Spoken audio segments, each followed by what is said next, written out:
एक बार की बात है, एक छोटे से गांव में एक बच्चा रहता था जिसका नाम था राहुल।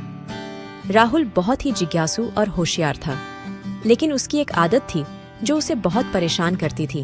वह हमेशा सब कुछ जल्दी जल्दी करना चाहता था।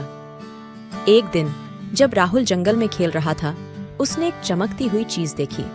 उसने ध्यान से देखा तो पाया कि वह एक छोटी सी जादुई लालटेन थी। उसने लालटेन को उठाया और साफ किया। अचानक एक जिन्न प्रकट हुआ और कहा, धन्यवाद राहुल, तुमने मुझे मुक्त किया। अब मैं तुम्हारी 3 इच्छाएं पूरी कर सकता हूँ। राहुल बहुत खुश हुआ।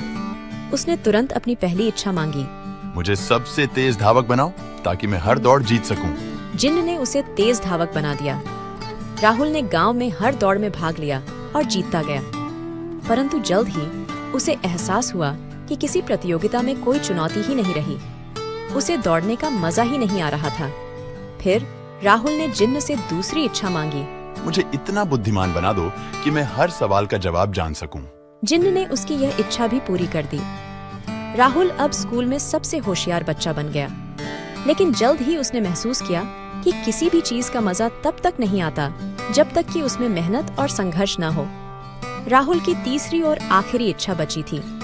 उसने बहुत सोच समझकर अपनी तीसरी इच्छा मांगी।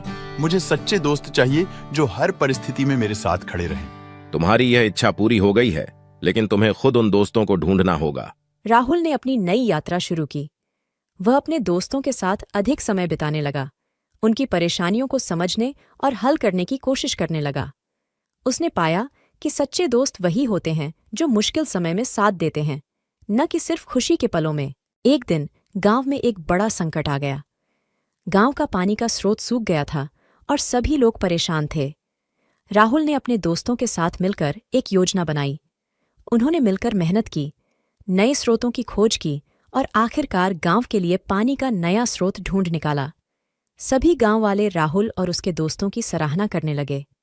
राहुल ने जिन्न से मिली सीख को समझ लिया था। उसने सीखा कि जीवन की असली खुशी मेहनत, संघर्ष और सच्चे दोस्तों में ही होती है। अब वह सब कुछ जल्दी जल्दी नहीं करना चाहता था, बल्कि हर पल का आनंद लेना चाहता था। समय बीतता गया और राहुल बड़ा हो गया। उसने जिन्न को धन्यवाद कहा और समझा कि जिन्न की दी हुई तीसरी इच्छा ही सबसे अनमोल थी। उसने अपने दोस्तों के साथ मिलकर गांव को एक खुशहाल और समृद्ध जगह बना दिया। कहानी का अंत यही नहीं होता। एक दिन जब राहुल बूढ़ा हो गया था, वह जंगल में फिर से टहलने गया। वहां उसने वही पुरानी जादुई लालटेन देखी।